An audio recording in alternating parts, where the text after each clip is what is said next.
बिस्मिल्लाहिर्रहमानिर्रहीम। नाजरीन, मैं हूं साकिब बशीर। नाजरीन, आज बड़े अहम एक मौजू पर हम बात करने लगे हैं। इस्लामाबाद हाई कोर्ट में जस्टिस मोहसिन अख्तर कियानी की कोर्ट में ये आज समाअत हुई है। साबिक DGISI हैं लेफ्टिनेंट जनरल असद दुरानी, उनका नाम ECL से निकालने की दरख्वास्त पर यह समाअत थी। इसमें जो बुनियादी केस था उस पर तो हम बात करेंगे ही, लेकिन उससे जुड़े एक मामले की निशानदेही की है आज जस्टिस मोहसिन अख्तर कियानी ने। बड़ा अहम मामला है। वो ये मामला है कि जो सोशल मीडिया है, यूट्यूब है, उस पर शुतर बेमहार आधा सच और आधा झूठ बयान किया जा रहा है। और बुनियादी तौर पे जो जस्टिस मोहसिन अख्तर कियानी ने रिमार्क्स दिए, उसका मतम नज़र ये था कि जो अदलिया है उसके मुखालिफ बहुत ज़्यादा कंपेन चलती है, लेकिन कोई जवाब देने वाला नहीं। इस मुतल्लिक हम बात करेंगे। उससे जुड़े तीन वाक़यात हैं और जस्टिस मोहसिन अख्तर कियानी के 8 रिमार्क्स हैं, जिन 8 रिमार्क्स में बड़ी चीज़ें जो है वो पोशीदा हैं, वो मैं आपके सामने रखूँगा। और बुनियादी तौर पे जो lieutenant general retired Asad Durrani का केस है क्या, वो मुख्तसर मैं आपको बताऊँगा। तफसीलात में जाने से कबल मेरा यूट्यूब चैनल आप ज़रूर सब्सक्राइब करें। सबसे पहले हम बात कर लेते हैं general retired Asad Durrani case की। ये बुनियादी तौर पे उन्होंने एक किताब लिखी जिसके ख़िलाफ़ आर्मी एक्ट के तहत जो कार्रवाई हुई। उसके बाद उनका नाम ECL पे डाला गया। अब वो नाम ECL से निकलवाने की कोशिश में यहाँ पे आए हैं। एक और किताब उन्होंने लिख दी है।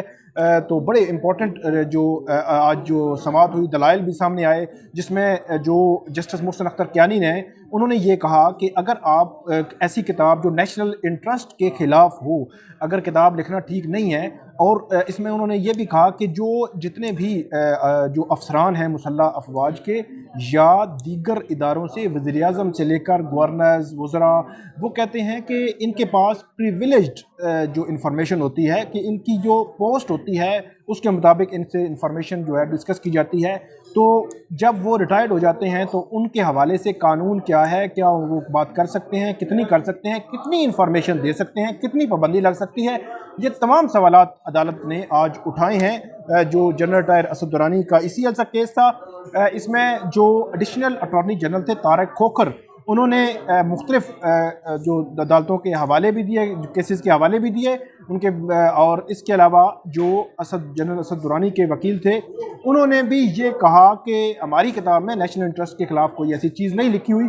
लेकिन ये जो डिटरमिन करना है, मामला ज़ाहिर सी बात है कोर्ट में है। इसमें जो बहुत इन डेप्थ में नहीं जाऊँगा कि इसमें आगे जो है वो अदालत क्या कर सकती है, लेकिन बुनियादी तौर पे अदालत ने 12 फरवरी की ये डेट लिखी है और ये कहा है कि उनकी बुक्स के जो टेक्स्ट है उससे मुतल्लिक भी अदालत को आगाह किया जाए। क्योंकि आज additional attorney general Tariq Khokhar जो है अदालत को उन्होंने बताया कि कुछ टेक्स्ट जो है वो इंतहाई मुतनाज़ा है और नेशनल इंटरेस्ट के ख़िलाफ़ है, इसलिए उनका नाम ECL पे भी डाला गया है और ECL से नाम इसलिए नहीं निकाला जा रहा। तो अदालत ने टेक्स्ट भी मांगा है। अब आइंदा समाअत जो 12 फरवरी है उस दिन जो बुक्स हैं नेशनल इंटरेस्ट के ख़िलाफ़ जिनका कहा जा रहा है, उनका टेक्स्ट और जो कवानीन है इस किस्म के इंटरव्यूज़, इस किस्म की बात करने, इंफॉर्मेशन लीक करने या इंफॉर्मेशन सामने लाने से मुतल्लिक अगर जो कवानीन हैं, वो भी अदालत ने कहा है कि आप असिस्ट करें। 12 फरवरी को इस मामले में समाअत होगी।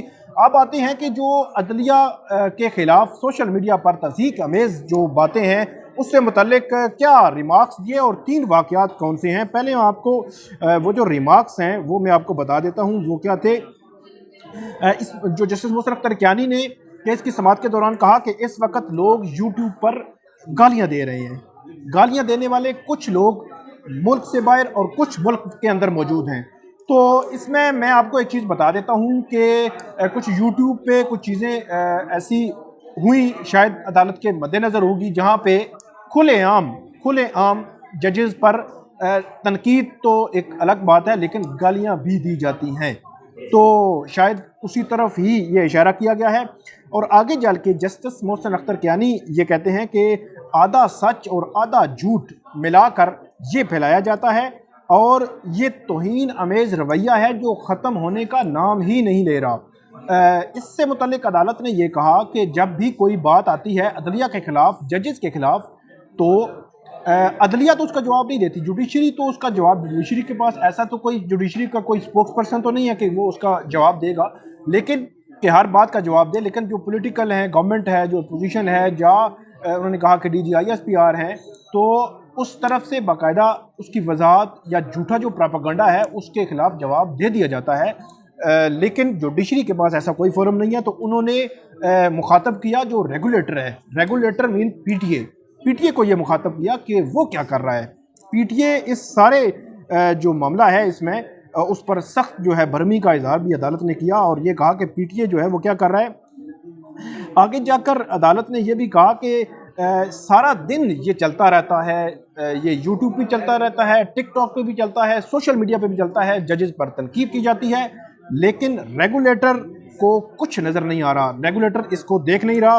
اس کے بعد انہوں نے کہا کہ بہت سی ایسی باتیں ہیں جو میں کہنا نہیں چاہتا، اور ملک کے مفاد میں کیا ہے اور ملک کے خلاف کیا ہے۔ پبلک انٹرسٹ کو ریگولیٹ کرنا جو ہے وہ ضروری ہے، اور سوشل میڈیا خاص طور پہ انہوں نے کہا کہ ریگولیٹ کرنا ضروری ہے، کیونکہ جھوٹ پھیلایا جاتا ہے، تہمتیں لگائی جاتی ہیں، تضحیک کی جاتی ہے، گالیاں دی جاتی ہیں۔ تو اس تمام کے تناظر میں جسٹس محسن اختر کیانی نے بڑے اہم ریمارکس دیے، اور آگے انہوں نے کہا کہ نہ میں اخبار پڑھتا ہوں، نہ سوشل میڈیا دیکھتا ہوں، لیکن کیونکہ یہ ہم اس لیے نہیں دیکھتے کیونکہ جو رائے ہے، کوئی جو کیسز ہوتے ہیں ان سے متعلق قانون سے ہٹ کر ہماری رائے قائم نہ ہو، یہ ان کا کہنا تھا۔ ظاہر سی بات ہے ان کو بتایا جاتا ہوگا، ججز کی بھی فیملیز ہوتی ہیں، ججز کی بھی ایک خاندان ہوتا ہے، بیوی بچے ہوتے ہیں، تو ڈیفینیٹلی ان کو بتایا جاتا ہوگا کہ YouTube پر یا سوشل میڈیا پہ ان کے والے میں کیا کہا جا رہا ہے۔ آگے جا کر بڑی امپورٹنٹ بات کی کہ جن کے خلاف فیصلہ آتا ہے تو کوئی YouTube پر تو کوئی ٹک ٹاک پر دل کی بڑاس نکالتا ہے، تو عدالت نے یہ اصل میں یہ کہا کہ ہم جو بھی فیصلہ کرتے ہیں کسی نہ کسی پارٹی کے تو خلاف ہی ہوتا ہے۔ تو اس میں انہوں نے یہ کہا کہ جب پارٹی کے خلاف ہوتا ہے تو وہ کسی نہ کسی سوشل میڈیا اس کو سہارا لے کر اس پہ بڑاس نکالتا ہے، اور جو ہے وہ اس طرح کی باتیں کرتا ہے۔ اور آگے جا کر بڑی امپورٹنٹ بات کی انہوں نے کہ کسی کے خاندان کی تضحیک کی جائے تو اس کے دل پر گزرتی ہے۔